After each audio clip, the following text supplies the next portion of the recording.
Assalamualaikum warahmatullahi wabarakatuh. Yang terhormat Ibu Anissa Humairah, Magister Bioteknologi, selaku dosen pengampu mata kuliah Biologi Molekuler. Sebelumnya, perkenalkan saya Weni Arumjati, mahasiswi Prodi Bioteknologi Angkatan 2022 dengan nomor induk mahasiswa 2211201017. Pada kesempatan kali ini, saya akan memaparkan mengenai regulasi dari protein Cas9 dalam apoptosis sel guna memenuhi tugas mata kuliah biologi molekuler.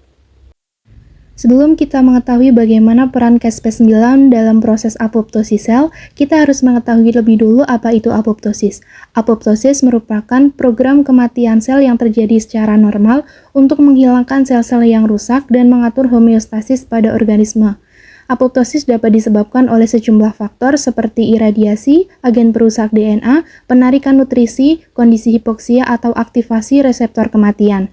Kematian sel apoptosis disertai dengan penyusutan sel, kondensasi kromatin, fragmentasi DNA, dan ditelannya sel yang mati oleh makrofag atau sel di sekitarnya. Apoptosis adalah proses yang diatur secara ketat dan penting untuk diferensiasi, pengaturan jumlah sel, dan pembuangan sel yang menua, rusak, atau autoreaktif. Berbagai sinyal ekstraseluler dan intraseluler dapat memicu respon apoptosis, termasuk perampasan faktor pertumbuhan, ekspresi berlebih oleh onkogen dan gen penekan tumor, radiasi, obat kemoterapi, dan ikatan silang reseptor seperti reseptor Fas atau faktor nekrosis tumor atau TNF. Secara sederhana, tahap apoptosis berlangsung mulai dari inisiasi, regulasi gen, dan mekanisme efektor. Inisiasi apoptosis terjadi melalui salah satu jalur-jalur sel intrinsik ataupun sel ekstrinsik. Sinyal kematian dari jalur ekstrinsik berasal dari membran plasma, 4 ligan ekstraseluler, sedangkan jalur intrinsik berjalan dari mitokondria. Komponen penting yang berperan dalam proses apoptosis adalah caspase. Caspase adalah pendorong utama kematian sel apoptosis yang memecah protein seluler yang penting untuk membongkar sel yang sekarat. Awalnya diterjemahkan sebagai prekursor zimogenik tidak aktif. Caspase diaktifkan sebagai respon terhadap berbagai rangsangan kematian sel. Selain faktor-faktor yang diperlukan untuk aktivasi langsungnya, seperti dimerisasi protein adaptor dalam kasus caspase inisiator yang terletak di puncak kaskade pensinyalan apoptosis, caspase diatur oleh berbagai faktor seluler dalam berbagai pengaturan fisiologis dan patologis. Caspase apoptosis diklasifikasikan menjadi inisiator dan efektor, bergantung pada peran dalam kaskade caspase dan mekanisme aktivasinya. Caspase inisiator terdiri atas caspase 2, 8, 9, dan 10 yang direkrut untuk kompleks multiprotein dengan berat molekul tinggi atau HMB, di mana mereka menjalani aktivasi autokatalitik yang menyebabkan induksi kematian sel apoptosis. Caspase efektor terdiri atas caspase 3, 6, dan 8, dengan prodomain pendek diaktifkan oleh caspase inisiator.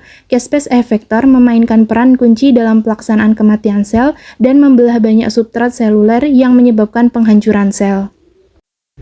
Salah satu caspase yang berperan penting adalah caspase 9. Caspase 9 adalah inisiator utama caspase dari apoptosis intrinsik yang diaktifkan pada apoptoson pada berbagai macam penginduksi kematian sel. Oleh karena itu, tidak mengherankan bahwa berbagai rangsangan ekstrinsik dan intrinsik menyebabkan beberapa peristiwa fosforilasi yang mengatur aktivasi caspase 9 yang menjaga induksi kematian sel di bawah kendali yang ketat. Setelah diaktifkan, caspase 9 membelah dan mengaktifkan caspase efektor hilir 3 dan 7 yang menargetkan protein pengatur dan struktural utama untuk proteolisis guna mempengaruhi kematian sel. Regulasi caspase 9. Caspase 9 diaktifkan melalui jalur intrinsik yang tergantung pada mitokondria. Di mitokondria, anggota keluarga anti-apoptosis BCL2 seperti BCL2 dan BCL-XL menghambat pelepasan sitokrom C dari ruang antarmembran mitokondria. Sebaliknya, anggota keluarga BCL2 pro-apoptosis BAX dan BAK memfasilitasi pelepasan sitokrom C. Protein khusus BH3 membantu mengatur keseimbangan antara anggota keluarga BCL2 yang pro dan yang anti-apoptosis. Setelah sitokrom C tertranslokasi ke dalam sitosol, sitokrom C mendorong oligomerasi faktor pengaktif peptidase apoptosis 1 atau APAP1 sehingga sitokrom C berinteraksi dengan APAP1 yang dengan adanya DATP atau ATP akan berkumpul menjadi kompleks yang disebut dengan apoptosom. Apoptosom akan merekrut pro-caspase-9 melalui interaksi card-card antar caspase-9 dan APAP1 dan memfasilitasi autoaktivasi caspase-9. Pro-caspase-9 sebagai inisiator caspase dari jalur apoptosis intrinsik sebagai monomer dan memiliki prodomain panjang yang berisi motif caspase activation domain atau card yang melalui caspase-9 dihasilkan merekrut banyak salinan pro-caspase-9 yang mengarah pada aktivasi. Meskipun pemrosesan otomatis terjadi dengan cepat, bentuk caspase-9 yang belum diproses juga aktif secara katalitik sebagai bagian dari kompleks holoenzim caspase-9 APAF1. Aktivasi caspase-9 dalam kompleks ini menghasilkan pembelahan dan aktivasi caspase-3 dan caspase-7 yang memecah protein struktural dan pengatur utama untuk menyebabkan kematian sel apoptosis. Dalam regulasi aktivasi caspase-9 juga mengalami modifikasi pasca translasi melalui fosforilasi. Fosforilasi caspase-9 dilaporkan disebabkan oleh rangsangan ekstrinsik seperti kondisi hiperosmotik atau lingkungan hipoksia. Kondisi hiperosmotik menginduksi fosforilasi T125 oleh DYRK1A dan P38A kinase dan atau fosforilasi S144 oleh aktivase protein kinase C atipikal atau isoform PKCZ, sementara lingkungan hipoksia menghasilkan fosforilasi caspase-9 pada S196 di korteks cerebral. Penghambatan aktivasi caspase-9 dan apoptosis yang diamati mungkin menimbulkan program kematian sel yang lain, seperti nekrosis terprogram. Yang terakhir ini sangat terkait dengan penghambatan caspase dan dilaporkan disebabkan oleh rangsangan ekstraseluler. Dengan demikian, fosforilasi caspase-9 pada T125, S144, dan S196 memungkinkan peran dalam peralihan antara dua program kematian sel yaitu apoptosis dan nekroptosis, yang tentunya perlu ditangani pada penelitian lebih lanjut.